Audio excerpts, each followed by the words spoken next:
ಆತ್ಮೀಯ 4 ಸಾರಿಗೆ ನಿಗಮದ ನೌಕರ ಬಂಧುಗಳೇ, ನಮಸ್ಕಾರ. ಬಂಧುಗಳೇ, ಹಲವಾರು ಜನ ನನಗೆ ಕರೆ ಮಾಡಿ, ಅಣ್ಣ ಯಾವುದಾದ್ರೂ ವಿಚಾರದಲ್ಲಿ ಅವ್ರನ್ನ ಒಂದಾಗಿ ಹೋಗ್ಲಿಕ್ಕೆ ಏನು ಮಾಡ್ತಿರೋ ಗೊತ್ತಿಲ್ಲ, ನೀವು ಎಲ್ಲ ಮಾತಾಡಿ ಸರಿಪಡಿಸುವಂಥ ಕೆಲಸ ಮಾಡಿ ಅಂತ ಹಲವಾರು ಜನ ಒತ್ತಾಯ ಮಾಡಿದ್ರು. ಮತ್ತು ಒಂದು ವಿಡಿಯೋ ಮಾಡಿ ಅಂತ ಹೇಳಿದ್ರು. ಅದ್ರ ಭಾಗವಾಗಿ ಅವರ ಒತ್ತಾಯದ ಮೇರೆಗೆ ಈ ವಿಡಿಯೋ ಮಾಡ್ತಾಯಿದ್ದೀನಿ. ಉದ್ದೇಶಪೂರ್ವಕವಾಗಿ ನಾನು ಇವತ್ತು ವಿಡಿಯೋ ಮಾಡ್ತಿರಲಿಲ್ಲ, ಆದರೆ ನಾಳೆ ಸಭೆ ಇರೋದ್ರಿಂದ ಇವತ್ತೇ ವಿಡಿಯೋ ಮಾಡಿ ಅಂತ ಹೇಳಿದ್ರಿಂದ ನಾನು ಇವತ್ತು ವಿಡಿಯೋ ಮಾಡ್ತಾಯಿದ್ದೀನಿ. ಇದು ಎಲ್ಲ ನೌಕರಿಗೆ ತಲುಪೋರ್ಗೂ ಶೇರ್ ಮಾಡಿ ಅಂತೇಳಿ ತಮ್ಮಲ್ಲಿ ಮನವಿ ಮಾಡ್ತೇನೆ.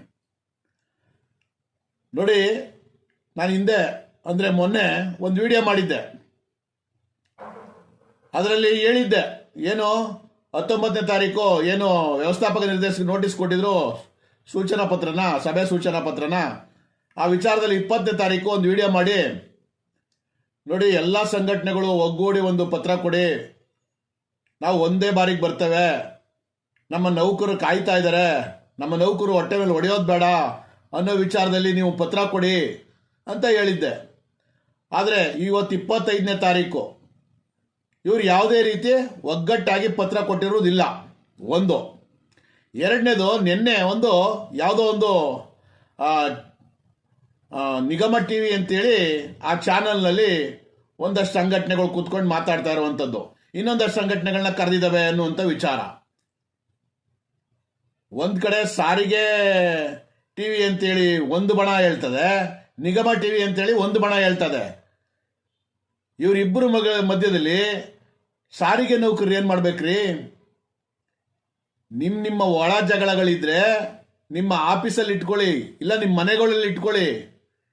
ನೀವು ಸಂಘ ಕಟ್ಟಿರೋದು ನೌಕರ ಹಿತಕ್ಕಾಗಿ ಅಂತ ಹೇಳಿದ್ಮೇಲೆ ನೌಕರ ಕಷ್ಟಕ್ಕೆ ನೀವು ಪರಿಹಾರ ಮಾಡಲಿಕ್ಕೆ ನೀವು ಇರೋಕ್ಕಾಗಾದ್ರೆ, ಆದರೆ ನೌಕರು ಕಷ್ಟಪಡ್ತಾ ಇದ್ದಾರೆ, ಇವತ್ತು ಕಮ್ಮಿ ಸಂಬಳದಲ್ಲಿ ದುಡಿತಾ ಇದ್ದಾರೆ.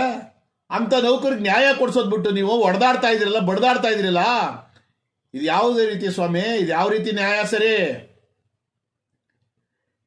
ನೀವು ಹೊಡೆದಾಡ್ತಾ ಇರೋದ್ರಿಂದ ನೌಕರಿಗೆ ಬಾಯಿಗೆ ಮಣ್ಣಾಗ್ತಾ ಇದ್ದೀರ ಹೊರತು ನೌಕರಿಗೆ ಯಾವುದೇ ರೀತಿ ಅನುಕೂಲ ಆಗ್ತಾ ಇಲ್ಲ. ಒಂದು ಒಕ್ಕೂಟದ ಬಣ ಸಾಮಾಜಿಕ ಜಾಲತಾಣದಲ್ಲಿ ಜಂಟಿ ಸಂಘಟನೆಗಳನ್ನ ಬೈಯುವಂಥದ್ದು, ಒಂದು ಕಡೆ ಜಂಟಿ ಸಂಘಟನೆ ಒಂದಷ್ಟು ಜನ ಒಕ್ಕೂಟ ಸಂಘಟನೆಗೆ ಬೈಯುವಂಥದ್ದು. ನಿಮ್ಮ ಜಗಳದಲ್ಲಿ ಅದೇನು ಹೇಳ್ತಾರಲ್ಲ, ಗಂಡ ಹೆಂಡತಿ ಜಗಳದಲ್ಲಿ ಕೂಸು ಬಡವಾಯ್ತು ಅಂತ ನೌಕರಿಗೆ ಬಾಯಿ ಮಣ್ಣಾಗ್ತಾ ಇರೋದಲ್ರಿ. ಇದನ್ನೇ ನೀವು ಮಾಡ್ತಾ ಇರೋದ್ರಿಂದನೇ ಸರ್ಕಾರ ಈ ರೀತಿ ಆಟ ಆಡ್ತಾ ಇರುವಂಥದ್ದು. ಸಾರಿಗೆ ಸಚಿವರು ಅಲ್ಲೊಂದು ಹೇಳಿಕೆ ಇಲ್ಲೊಂದು ಹೇಳಿಕೆ ಯಾಕೆ ಕೊಡ್ತಾ ಇದ್ದಾರೆ ಅಂದರೆ ಇದರಿಂದ. ನೋಡಿ, ನಾನು ಏನು ಹೇಳ್ತಾ ಇದ್ದೀನಿ ಅಂದರೆ, ನಾಳೆ 26ನೇ ತಾರೀಕು ಯಾವ ರೀತಿ ನೀವು ಒಂದಾಗಿ ಹೋಗ್ತಿರೋ ಬಿಡ್ತಿರೋ ಅದು ನಮಗೆ ಗೊತ್ತಿಲ್ಲ. ನಾಳೆ ಸಭೆ, 3ನೇ ಸಭೆ ಮುಖ್ಯಮಂತ್ರಿ ಹತ್ರ ಆಗ್ತಾ ಇರುವಂಥದ್ದು. ಇದು ನೌಕರರ ಕೂಗು, ನೌಕರರ ಅಳಲು. ಇದು ನನ್ನ ವಿಚಾರ ಅಲ್ಲ, ನೌಕರರು ಹೇಳ್ತಾ ಇರೋದ್ರಿಂದ ನಾನು ಹೇಳ್ತಾ ಇದ್ದೀನಿ, ಅವ್ರ ಮುಖಾಂತರ ನಿಮ್ಗೆ ತಿಳಿಸ್ತಾ ಇದ್ದೀನಿ. ಎಲ್ಲರೂ ಒತ್ತಾಯ, ಫೋನ್ ಮಾಡಿ ಅಂತ. ನಾನು ಈಗ ಆಲ್ರೆಡಿ ಕೆಲವೊಂದು ಸಂಘಟನೆ ಮುಖಂಡರುಗಳ ಜೊತೆ ಮಾತಾಡಿದ್ದೀನಿ, ಕೆಲವೊಂದಷ್ಟು ಸಂಘಟನೆ ಮುಖಂಡರುಗಳ ಜೊತೆ ಮಾತಾಡಿಲ್ಲ. ಆದರೆ ಇದು ನೌಕರರ ಅಳಲು, ಅದನ್ನ ಅರ್ಥ ಮಾಡ್ಕೊಳ್ಳಿ. ನಾಳೆ 3ನೇ ಮೀಟಿಂಗು ಮಾನ್ಯ ಮುಖ್ಯಮಂತ್ರಿಗಳ ಹತ್ರ. ಇತಿಹಾಸ ಇದು. 38 ತಿಂಗಳು ಅರಿಯರ್ಸ್ ಯಾವುದೇ ಕಾರಣಕ್ಕೂ ಬಿಟ್ಕೊಡೋ ಮಾತೇ ಇಲ್ಲ. ಅದ್ರ ಬಗ್ಗೆ ಪ್ರಸ್ತಾಪ ಮೊದಲನೇದಾಗಬೇಕು. ನಂತರ 1/1/24ರಿಂದ ಏನು ನಮಗೆ ವೇತನ ಬರಬೇಕಾಗಿದೆ ಅದರದ್ದು ಅತಿ ಶೀಘ್ರದಲ್ಲೇ ಜಾರಿ ಆಗಬೇಕು. ನಾಳೆ ನಿಮ್ಮ ಮಾತುಕತೆಯಲ್ಲಿ ಯಶಸ್ವಿ ಆಗಬೇಕು. ಯಶಸ್ವಿ ಆಗಲಿಲ್ಲ ಅಂತಂದ್ರೆ ಹೇಳ್ತೀನಲ್ಲ, ನೀವು ಟೀ ಕಾಫಿ ಟಿಫನ್ಗೆ ಮಾತ್ರ ಲಾಯಕ್ಕೋ, ನೌಕರಿಗೆ ನ್ಯಾಯ ಕೊಡಿಸೋದಕ್ಕಲ್ಲ. ನಾನು ಒಕ್ಕೂಟದವ್ರಿಗಾಗ್ಲಿ ಜಂಟಿಯವ್ರಿಗಾಗ್ಲಿ ಎರಡೂ ಬಣಗಳಿಗೆ ನಾನು ವಿಚಾರ ತಿಳಿಸ್ತಾ ಇರೋದಿಷ್ಟೇ, ನಿಮ್ಮ ಜಗಳಗಳನ್ನು ನಿಮ್ಮ ಆಫೀಸಲ್ಲಿ ನಿಮ್ಮ ಮನೇಲಿ ಇಟ್ಕೊಳ್ಳಿ. ಇದು ನೌಕರರಿಗಾಗಿ ಬಂದಿರುವಂಥವ್ರು, ನೀವು ನೌಕರಿಗಾಗಿ ಸಂಘ ಕಟ್ಟಿರುವಂಥದ್ದು. ನೌಕರ ಹಿತ ಮುಖ್ಯ.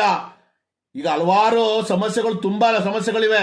ಮುಂದೆ ಒಂದೊಂದಾಗಿ ಎಲ್ಲ ವಿಡಿಯೋಗಳು ತಿಳಿಸ್ತೇನೆ ನೌಕರಿಗೆ ಯಾವ್ಯಾವ ಸಮಸ್ಯೆ ವಿಚಾರನ. ಆದರೆ ನಾಳಿನ ಸಭೆ ವಿಚಾರಕ್ಕೆ ಮಾತ್ರ ನಾನು ಇವತ್ತು ಮಹತ್ವ ಕೊಡ್ತಾ ಇರುವಂಥದ್ದು. ನಾಳೆ 4 ಗಂಟೆಗೆ ಏನು ಸಭೆ ಇದೆ, 4:15 ಅಂತ ಸಭೆ ಇದೆ. ನೀವೆಲ್ಲ ಒಗ್ಗೂಡಿ ನಾಳೆ ಯಶಸ್ವಿಯಾಗಿ ಬರಬೇಕು. ಬರಲಿಲ್ಲ ಅಂದರೆ ನೌಕರಿಗೆ ನಿಮ್ಮ ಅವಶ್ಯಕತೆ ಇಲ್ಲ. ಜೊತೆಗೆ ನೌಕರರು ನಿಮ್ನ ಯಾರನ್ನೂ ಹೋಗಿ ಅಂತ ಯಾರನ್ನೂ ಹೇಳ್ತಾ ಇಲ್ಲ. ನೌಕರು ಯಾವಾಗ ಹೇಳ್ತಾರೆ ಅಂತಂದ್ರೆ ಮಾನ್ಯತೆಗಾಗಿ ಚುನಾವಣೆ ಮಾಡಿ ಯಾರು ಬರ್ತಾರೆ ಅಂಥವ್ರಿಗೆ ಮನ್ನಣೆ ಕೊಡುವಂಥದ್ದು. ಈಗ ಯಾರಿಗೂ ಅಧಿಕಾರ ಇಲ್ಲ. ನೌಕರ ಪರವಾಗಿ ಕೇಳುವಂಥವ್ರು ನೀವು ಈ ಥರ ಬಡ್ದಾಡ್ಕೊಂಡು ಕಿತ್ತಾಡ್ಕೊಂಡು ನೀವೇ ಮಾಡೋದಾದ್ರೆ ಎಷ್ಟು ಸರಿ?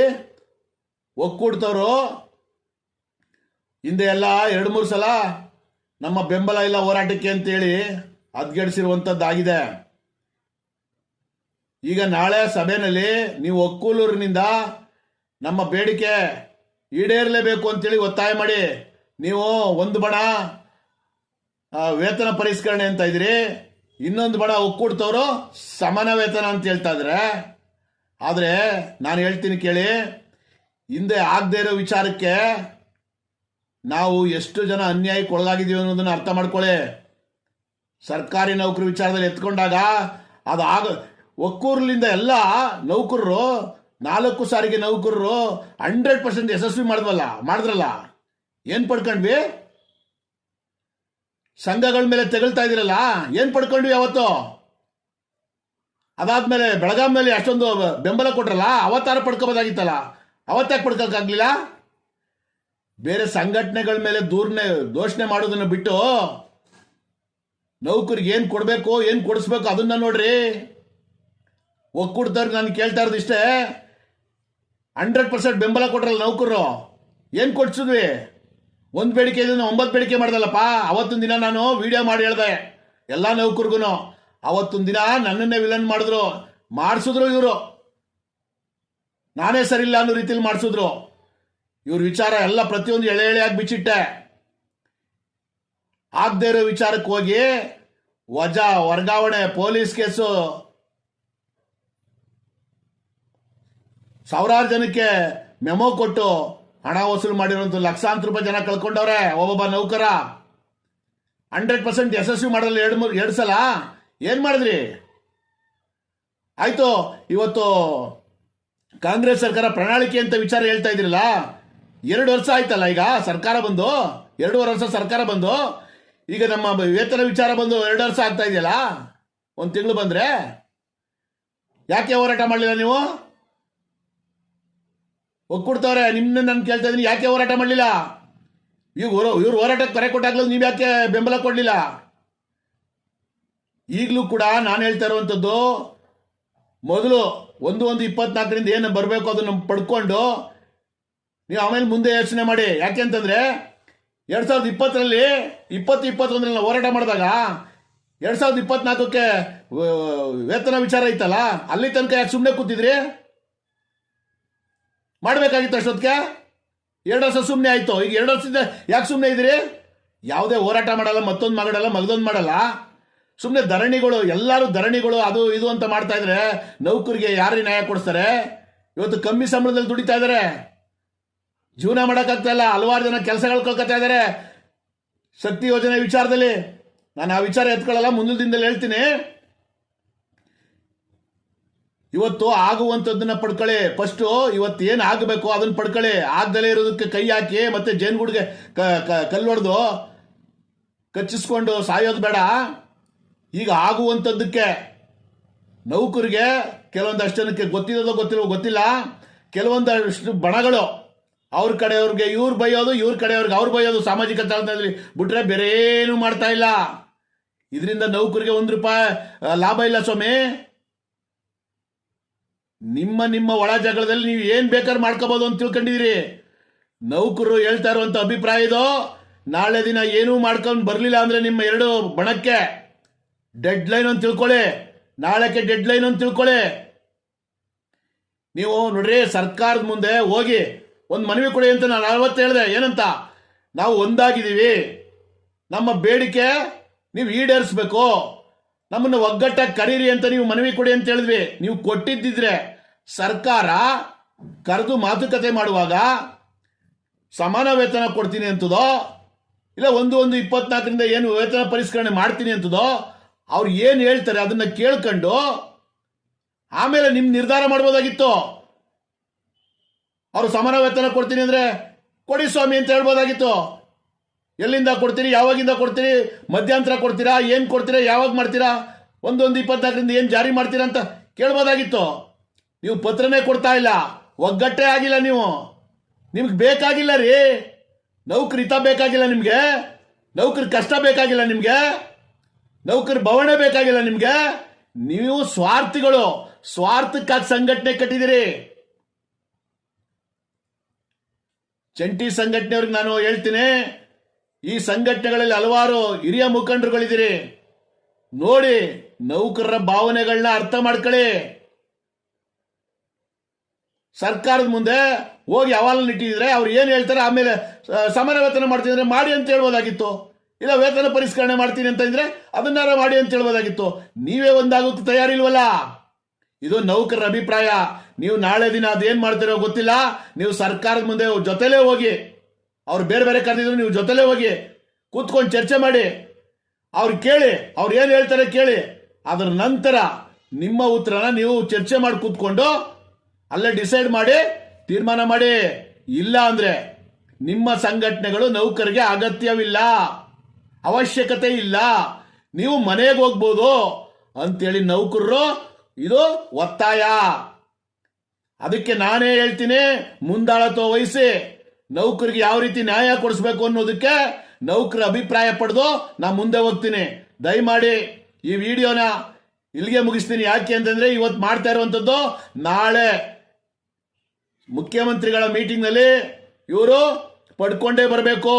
ಇಲ್ಲ ಅಂದ್ರೆ ನಿಮ್ಮ ಅವಶ್ಯಕತೆ ನೌಕರಿಗಿಲ್ಲ. ನಾವೇ ಮುಂದಾಳತ್ವ ವಹಿಸಿ ನೌಕರ ಅಭಿಪ್ರಾಯ ಪಡೆದು ನಾವು ಯಾವ ರೀತಿ ನ್ಯಾಯ ಕೊಡಿಸ್ಬೇಕು ಅನ್ನೋದಕ್ಕೆ ನಾವು ಮುಂದಾಗ್ತೀವಿ. ಅದರಿಂದ ನೀವು ಗಂಟು ಮೂಟೆ ಕಟ್ಟಿ ನಿಮ್ಮ ಮನೆಗೆ ಹೋಗ್ಬೋದು. ಒಕ್ಕೂಡ್ತವ್ರಿಗೆ ನಾವು ಮನವಿ ಮಾಡ್ತೇನೆ, ನಿಮ್ಮನ್ನ ಬಹಳ ನಂಬಿದ್ರು ನೌಕರರು ನಿಮ್ಮನ್ನ ಬಹಳ ನಂಬಿದ್ರು. ನೀವು ಬರೀ ಊಸರು ಒಳ್ಳೆ ಆಟ ಆಡ್ತಿದ್ದೀರಿ. ನೀವು ಬರೀ ಸಂಘಟನೆಗಳ ಮೇಲೆ ತೆಗೆದುಕೊಂಡು ನೀವು ಆಟ ಆಡ್ತಾ ಇದ್ದೀರಾ. ಹಿಂದೆ ಎಲ್ಲ ಹೇಳಿದ್ರಿ, ಸಂಘಟನೆಗಳು 40 ವರ್ಷ ಸಂಘಟನೆ 40 ಬೇಡಿಕೆ ಇಡ್ತಾ ಇದ್ರು, ಮತ್ತೆ 4 ಗೋಡೆ ಮಧ್ಯೆ ಚರ್ಚೆ ಮಾಡ್ತಿದ್ರು, ಟೀ ಕಾಫಿ ಕುಡ್ದು ಎದ್ದು ಬರ್ತಾ ಇದ್ರು ಅಂತ ಹೇಳ್ತಾ ಇದ್ರಲ್ಲಪ್ಪ. ಈಗ ನೀವೇನ್ ಮಾಡ್ತಾ ಇದ್ದೀರಿ? ನೀವ್ ಎಷ್ಟು ಗೋಡೆ ಮಧ್ಯೆ ಮಾತಾಡ್ತಾ ಇದ್ದೀರಿ? ನೀವು ಅದೇ 4 ಗೋಡೆ ಮಧ್ಯೆನೆ ಮಾತಾಡ್ತಾ ಇರೋದು. ಆದ್ರೆ ನಿಮ್ಗೆ ಇಲ್ಲಿ ಬಂದ ಮೇಲೆ ಗೊತ್ತಾಯ್ತು 4 ಗೋಡೆ ಮಧ್ಯೆ ಮಾತಾಡ್ಬೇಕಾ, ಬಹಿರಂಗವಾಗಿ ಮಾತಾಡ್ಬೇಕಂತ. ಅಲ್ಲಿ ಮೊದಲು ಗೊತ್ತಿರ್ಲಿಲ್ಲ ನಿಮ್ಗೆ. ಜೊತೆಗೆ ನಿಮ್ದು 1 ಬೇಡಿಕೆ ಇದ್ರೆ 9 ಬೇಡಿಕೆ ಮಾಡಿದಾಗ ಹೇಳ್ದಲ್ಲ, ಯಾರು ಹೇಳಿ ಕೇಳಿ ಮಾಡಿದ್ರಪ್ಪ? ಅವತ್ತೇ ನೌಕರಿಗೆ ನಾನು ಎಲ್ಲ ವಿಡಿಯೋ ಮಾಡಿ ಹೇಳಿದಾಗ ನೌಕರನ್ನ ನನ್ನ ಮೇಲೆ ಚೂ ಬಿಟ್ಟೆ ನೀನು. ಅದೆಲ್ಲ ಇರಲಿ, ಮುಂದಿನ ದಿನದಲ್ಲಿ ವಿಚಾರ ತಿಳಿಸೋಣ.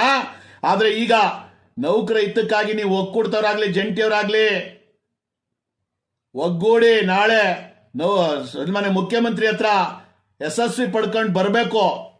38 ತಿಂಗಳು ಅರಿಯರ್ಸು, 1/1/24 ವೇತನ ಜಾಸ್ತಿ ಆಗ್ಬೇಕು. ಅದು 2 ವರ್ಷದ ಈಗಲ್ದು ಅಂದ್ರೆ 21 ತಿಂಗಳು 23 ತಿಂಗಳದು. ಇದು ಅರಿಯರ್ಸ್ ವಿಚಾರ ಮಾತಾಡ್ಕೊಂಡು ನಾವು ಯಶಸ್ವಿ ಮಾಡ್ಬೇಕು. ಇಲ್ಲ ಅಂದ್ರೆ ನೀವು ಮನೆಗೆ ಹೋಗಿ ನಿಮ್ಮ ಅವಶ್ಯಕತೆ ಇಲ್ಲ ಅಂತ ನೌಕರರ ಕೂಗು ಇದು, ನೌಕರ ಅಳಲು ಇದು. ಅದ್ರ ಬಗ್ಗೆ ತಿಳಿಸ್ತಾ ಇದ್ದೀನಿ. ನೌಕರರೇ, ಈ ವಿಚಾರದಲ್ಲಿ ಈ ವಿಡಿಯೋನ ಎಲ್ಲಾ ನೌಕರಿಗೂ ತಲುಪುವವರೆಗೂ ಶೇರ್ ಮಾಡಿ ಅಂತ ತಿಳಿಸಿ ನನ್ನ ಮಾತು ಮುಗಿಸ್ತೀನಿ ಸ್ನೇಹಿತರೆ. ನಮಸ್ಕಾರ.